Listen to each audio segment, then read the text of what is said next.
We tend to think of persuasive discourse as situational in that it arises in particular situations.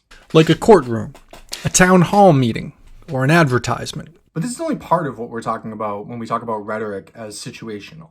When we talk about rhetoric as situational, persuasive discourse as situational, we're making an acknowledgement that the discourse is situationally bound, regardless of the situation. In order to talk about the rhetorical situation, a key concept in contemporary rhetoric and composition, you're going to need some background to understand why we created this concept in the first place.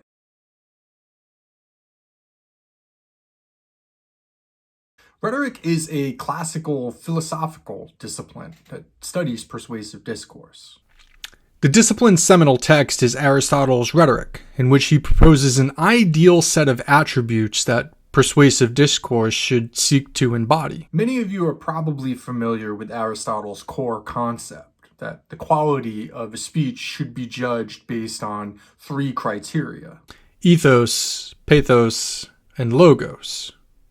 Aristotle defines ethos as the character of the speaker. Contemporarily, we think of it more as credibility. Pathos would be the emotional content of the speech, and logos would be the logic or the argument itself.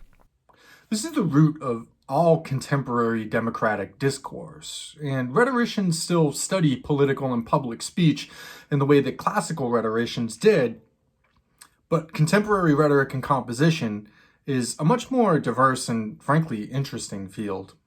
The field has many subdisciplines. Some that I've studied are visual rhetoric, translingualism, and just in general, the pedagogy or teaching of writing. In my rhetorical theory classes at UMass, we analyzed everything from war monuments to soup can labels.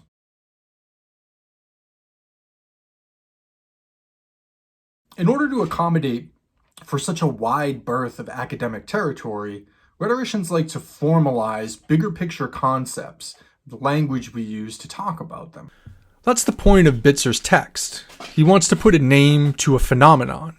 If these persuasive discourses keep arising in seemingly all manner of high-stakes and mundane contexts, there must be a reason.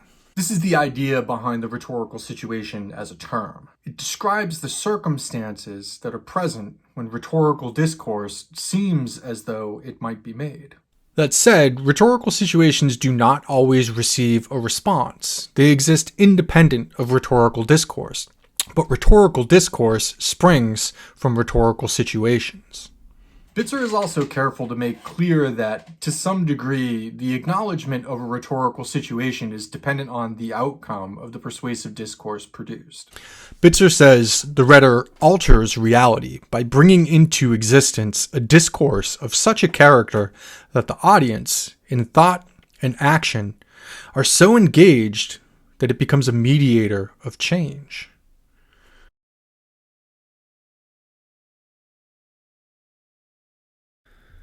The most important part of this piece is the second part, in which Bitzer lays out the anatomy of a rhetorical situation.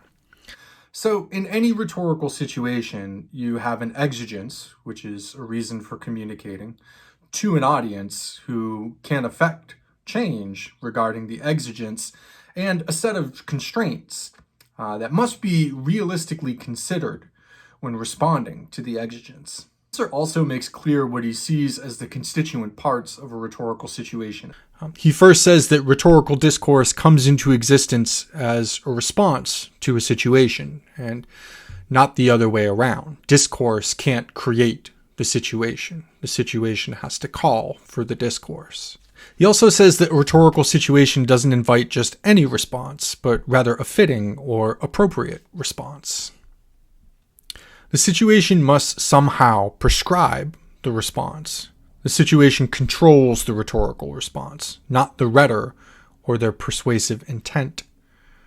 A situation is rhetorical insofar as it needs and invites discourse capable of altering its reality. Meaning we're not talking about imaginary things here, but publicly observable facts. A rhetorical situation may be simple or it may be complex.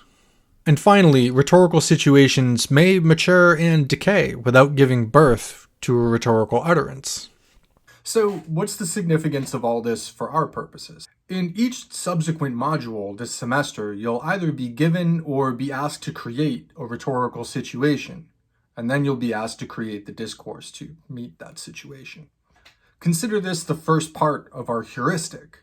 When called upon to produce writing, start by thinking about the nature of the call. That is, ask yourself, what's the situation?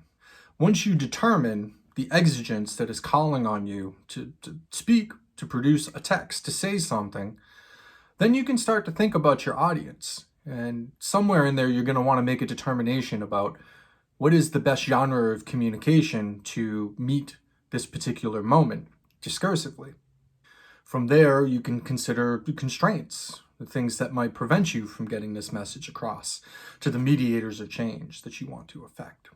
Considering that most people who struggle with writing struggle with the very beginnings of writing projects, especially, this is kind of a good primer to get yourself going.